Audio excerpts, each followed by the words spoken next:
Katika Ukristo tunatambua nabii ambaye alikuwa mkubwa zaidi na ndani ya manabii wote ambao waliowahi kuwa kwenye kitabu kitakatifu.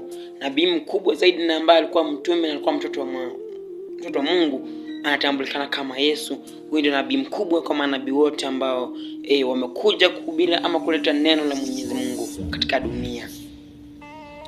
Yesu amekuwa duniani miaka 2000 zilizopita, na elewa, na miaka 2000 zikipita kutakuwaje ama kutakuwa nini ambacho kitatokea?